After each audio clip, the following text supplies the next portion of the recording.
بسم اللہ الرحمن الرحیم۔ السلام علیکم ڈیئر اسٹوڈنٹس، ہوپ آپ سب لوگ خیریت سے ہوں گے۔ آج ہم اکنامکس سیکنڈ ایئر کا باب نمبر 8 معاشی ترقی اور منصوبہ بندی سٹارٹ کریں گے، جس کے سب سے پہلا جو ٹاپک ہے وہ ہے ہمارے پاس، ہم دیکھیں گے کہ معاشی ترقی اور منصوبہ بندی کہتے کسے ہیں، کہ اکنامک ڈیولپمنٹ اینڈ پلاننگ سے کیا مراد ہے۔ سب سے پہلے جو ہم کہتے ہیں کہ معاشی ترقی کیا ہے، کہتے ہیں معاشی ترقی ایک ایسا عمل ہے جس کے نتیجے میں ملک کے لوگ دستیاب ذرائع کا بہتر استعمال کر کے اشیاء و خدمات کی فیکس مقدار میں مسلسل اضافہ کرتے ہیں۔ جیسا کہ ہم نے پہلے پڑھا ہے کہ اشیاء و خدمات کی مقدار جو ایک سال کے عرصے میں پیدا کی جاتی ہے اسے قومی آمدنی کہا جاتا ہے۔ تو جب اس کی مقدار میں مسلسل اضافہ ہوتا ہے تو اس چیز کو ہم کیا کہتے ہیں، معاشی ترقی کا نام دیتے ہیں۔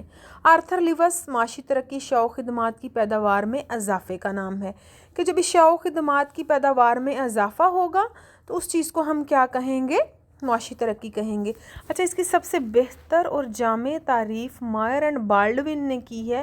ان کے مطابق وہ کہتا ہے کہ معاشی ترقی ایک ایسا عمل ہے جس کے نتیجے میں کسی ملک کی حقیقی قومی آمدنی، کون سی آمدنی، حقیقی قومی آمدنی ایک طویل عرصے میں بڑھتی ہے، اور ترقی کی رفتار، معاشی ترقی کی رفتار آبادی میں اضافے کی رفتار سے زیادہ ہوتی ہے، اور فیکس حقیقی آمدنی میں اضافہ ہو جاتا ہے۔ تو یہ تو آگئی ہمارے پاس معاشی ترقی۔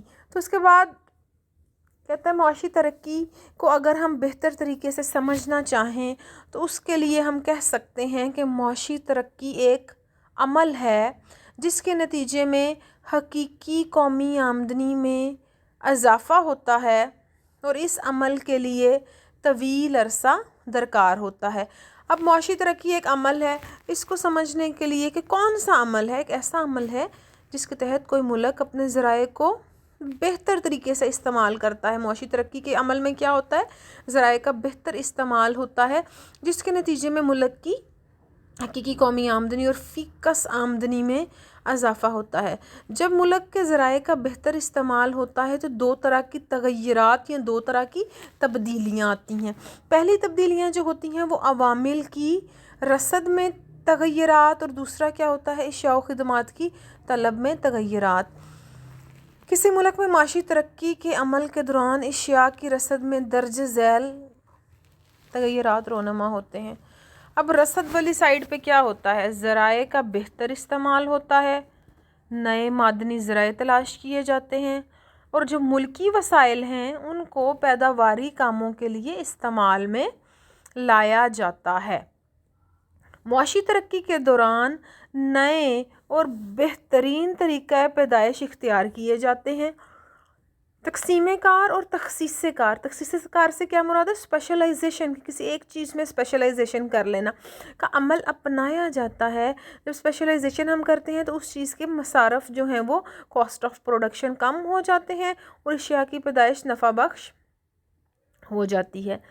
معاشی ترقی تیسرے نمبر پر کیا ہوتا ہے، معاشی ترقی کے دوران لوگوں کی آمدنی، صرف دولت اور سرمایہ کاری میں اضافہ ہوتا ہے، جس کے نتیجے میں لوگوں کی آمدنی میں اضافہ ہوتا ہے، بچتیں بڑھتی ہیں اور تشکیل سرمایہ کی رفتار تیز ہو جاتی ہے، جس سے شرح نمو، گروتھ ریٹ میں اضافہ ہوتا ہے۔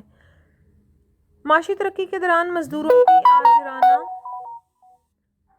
مہارت، ہنرمندی اور استعداد کار جو ہے وہ بڑھتی ہے، ٹھیک ہے، اور اس کے علاوہ نئی ایجادات جنم لیتی ہیں، جدت اور اختراع کا عمل شروع ہوتا ہے، ملک میں پیداوار میں اضافہ ہو جاتا ہے۔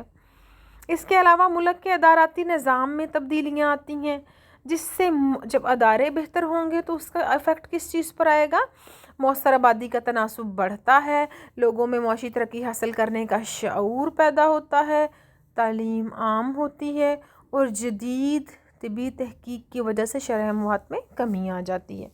یہ تو ہو گئے ہمارے رصد کے تغیرات۔ پھر اس کے بعد کہتا ہے اشیاء و خدمات کی طلب میں بھی تغیرات آتے ہیں۔ جب معاشی ترقی کا عمل ہوتا ہے کون سے تغیرات آتے ہیں، لوگوں کی فیکس آمدنی میں اضافہ ہوتا ہے، آبادی کے مختلف شعبوں میں تبدیلی پیدا ہوتی ہے، معقول آبادی میں بچوں کے تناسب میں کمی آ جاتی ہے، مؤثر آبادی کا تناسب بدل جاتا ہے، شہری اور دیہی آبادی کے تناسب میں بھی تبدیلی ہوتی ہے، اور معاشی ترقی کے دوران لوگوں کی پسند تبدیل ہوتی ہے، آمدنی میں اضافے کی وجہ سے اثر نمائش جو ہے وہ بڑھ جاتا ہے۔ ٹھیک ہے، یہ تو ہو گئے ہمارے معاشی ترقی ایک عمل ہے جس کے پہلا سٹیپ کمپلیٹ ہو گیا، جس میں ہم نے دیکھا عوامل کی رصد میں کیا تغیرات آتے ہیں اور اشیاء و خدمات کی ترقیت طلب میں تغیرات جو ہیں وہ آتے ہیں۔ پھر اس کے بعد دوسرا جو سٹیپ ہے قومی آمدنی میں اضافہ۔ معاشی ترقی کے دوران تغیرات ہوتے ہیں جس کے نتیجے میں ملکی اور قومی آمدنی میں اضافہ ہوتا ہے، اور یہی معاشی ترقی کا بنیادی مقصد ہے کہ ملک میں ترقی کے نتیجے میں پیداوار میں اضافہ ہو، فیکس آمدنی میں اضافہ ہو، تاکہ عوام کا معیار زندگی بلند ہو۔ بس ہم کہہ سکتے ہیں کہ کسی ملک میں معاشی ترقی اس وقت حاصل ہوتی ہے جب اس کی حقیقی قومی آمدنی اور فیکس آمدنی میں مسلسل اضافہ ہو رہا ہو۔ طویل عرصہ، معاشی ترقی کا عمل طویل عرصے میں مکمل ہوتا ہے۔ تیسرا سٹیپ کیا ہے؟ طویل عرصہ، اور یہ عرصہ 20 سے 25 سال سے زائد ہو سکتا ہے، کیونکہ جیسا کہ یہ کوئی 1 سال 2 سال میں کوئی بھی معاشرہ کوئی بھی معیشت ترقی نہیں کر سکتی، اس کے لیے ہمیں ایک لمبا عرصہ درکار ہے، کیونکہ اس میں میگا پروجیکٹس تعمیر جیسے پل، ڈیم وغیرہ تعمیر کیے جاتے ہیں، اسکول، کالج اور ہسپتال کھولے جاتے ہیں، روڈ کنسٹرکشنز کی جاتی ہیں، برجز بنائے جاتے ہیں، تو اس کے لیے سب کاموں کے لیے طویل عرصہ درکار ہوتا ہے۔ تو معاشی ترقی کے کانسیپٹ کو سمجھنے کے لیے ہم نے پڑھا کہ معاشی ترقی ایک ایسا عمل ہے جس کے نتیجے میں تغیرات رونما ہوتے ہیں اور قومی آمدنی میں اضافہ ہوتا ہے، اور اس کے لیے ایک طویل عرصہ درکار ہے۔ اس کے بعد معاشی ترقی کی پیمائش کے طریقے ہیں۔